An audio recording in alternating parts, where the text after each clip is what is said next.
You can hate him, you can love him, but you definitely cannot ignore him. I'm talking about the one and only Donald J. Trump, real estate mogul turned reality TV star, and now the President of the United States of America, the leader of the so-called free world. How does he deal with other countries? He plays it like one big game of Monopoly. As long as nobody's in jail and everyone's paying rent, Trump is winning. That was my intro song right from the beginning, because as you know, we won 3 elections, okay? And some people want us to do a 4th. I don't know. We'll have to think about that. Look at his latest comments, especially about the India-Pakistan conflict. He is desperate to claim credit, desperate to play peacemaker, even though no one has asked him to. India insists that this is a bilateral issue. India has repeated it multiple times, but Trump, being Trump, wants to solve it, even though he doesn't understand it. He says this has been going on for centuries. I guess people knew something was going to happen based on a little bit of the past. They've been fighting for a long time. You know, they've been fighting for many, many decades and centuries, actually, if you really think about it. No, I just hope it ends very quickly. Trump took credit for a ceasefire he did not broker. He floated trade as leverage. He hinted at future negotiations, even though India has rejected this. But Trump wants credit ASAP. We're negotiating with India right now. We're going to be soon negotiating with Pakistan. And we stopped the nuclear conflict. I think it could have been a bad nuclear war. Millions of people could have been killed, so I'm very proud of that. And it's not just about India. This is Trump's attitude about most situations. Any war, any conflict, any discussion, Trump treats foreign policy like real estate deals. He is convinced that if he is in the room, things get done. If he is part of it, conflicts end. And if he is not, it is either irrelevant or a lost cause. Nothing's going to happen until Putin and I get together, okay? And obviously he wasn't going to go. He was going to go, but he thought I was going to go. He wasn't going if I wasn't there. And I don't believe anything's going to happen, whether you like it or not, until he and I get together. But we're going to have to get it solved because too many people are dying. And when he cannot solve a crisis, he has other plans. Because no matter what the situation is, it can always be made profitable, like a Riviera at the end of a bombed tunnel. I don't want to be cute. I don't want to be a wise guy, but the Riviera of the Middle East, this could be something that could be so bad. This could be so magnificent. So it can be South Asia or Europe or Gaza. In Trump's world, nothing moves if he is not in the room.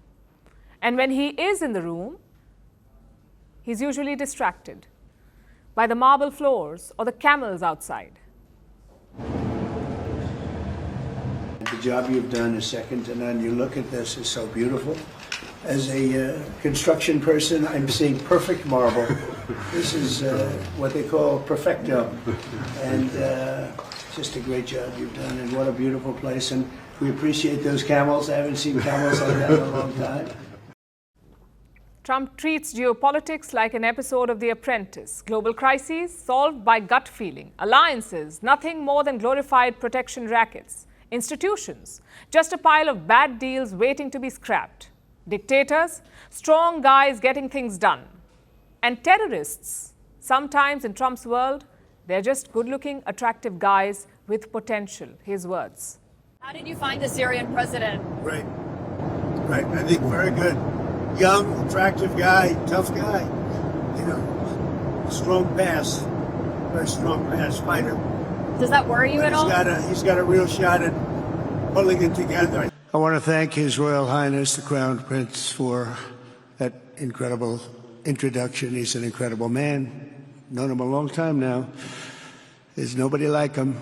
You sort of remind me a little bit of each other, if you want to know the truth. They're both tall, handsome guys that happen to be very smart. However, not all leaders get to see this side of Trump. Some get berated in the Oval Office for not wearing a suit and for not agreeing to a ceasefire. You're in no position to dictate that. Remember this. You're in no position to dictate what we're going to feel. We're going to feel very good. Feel influence. We're going to feel very good and very strong. You will feel influence. You're right now not in a very good position. But if there's one thing that always seems to baffle Trump, it is numbers. Basic math is just not his thing. Most of the figures he rattles off are either wildly exaggerated or just plain wrong. 1 million becomes 10 million. 100 billion is suddenly trillions. And that's really not helpful when you declare a global trade war. European Union, they're very tough, very, very tough traders. You think of European Union, very friendly. They rip us off. It's so sad to see. It's so pathetic. 39%, we're going to charge them 20%. From Boeing, that's the largest order of jets in the history of Boeing. That's pretty good. And that's 140. Was that a 140 or 160? Well, yeah, but you're right. It's actually 200, including the 40, so it's over $200 billion. And when he's not rattling off wrong numbers, he's giving weird explanations for things, like using bleach to treat the Wuhan virus, or how windmills work, or what groceries mean. You have to listen to this. When I see the disinfectant, where it knocks it out in a minute, 1 minute, and is there a way we can do something like that by injection inside or almost a cleaning? And I know windmills very much. I've studied it better than anybody. I know it's very expensive. They're made in China and Germany mostly. Very few made here, almost none. But they're manufactured tremendous, if you're into this, tremendous fumes, gases are spewing into the atmosphere. We have a term, grocery. It's an old term, but it means basically what you're buying, food. It's a pretty accurate term, but it's an old-fashioned sound.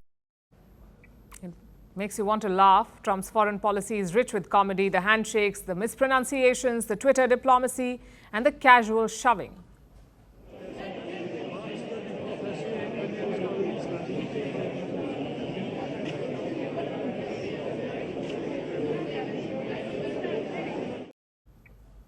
But after a point, it's not funny. He is, after all, the President of the United States. He's making policies based on impulse, ego, and prime-time news. To him, trade deals are ego boosters, wars, an opportunity to take credit, and NATO, just another country club filled with freeloaders who never pay their dues. I think they've been freeloading. The European Union's been absolutely terrible to us on trade, terrible. And as you know, NATO, I got them to pay hundreds of billions of dollars. They were way behind. That makes the world a more volatile place. Democracies stumble, autocracies strut, global institutions weaken, rogue states gamble, and your allies scramble for options. A good picture, everybody, so we look nice and handsome and thin. Beautiful.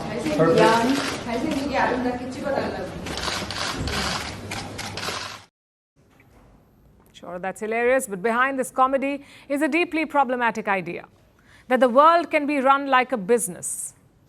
This is not just a president with no grasp of strategic interest. This is a president who doesn't even believe they matter. But you see, foreign policy is not a game of feelings. It has consequences, real ones. And the problem with Trump is twofold. He neither understands it nor tries to. So with Trump, you never know what you're going to get. One day he's a peacemaker. The next, he's tweeting about nukes. We have said in the past, do not listen to what Trump says. Watch what he does. But here's the catch. What he does is just as chaotic. If you think that's entertaining, just wait till it blows up in your backyard. At Firstpost, we are choosing to hold on to accuracy.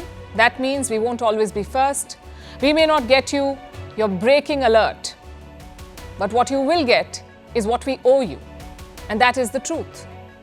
Verified, checked, and cross-checked. We rely on sources and verified ones. After all, that's what separates a journalist from a loudspeaker. But sometimes even we miss a beat. And when we do, we will tell you. Like yesterday, we ran visuals from a registered news agency. That visual turned out to be fake. So we are taking accountability. And from now on, we will cite the source of every visual, every picture, every video that you see on Firstpost will have a source mentioned. That is our commitment to you. We will wait, we will verify, we will ask again, and only then will we tell you. No noise, no panic, just the facts. Because right now, that is what the country needs most.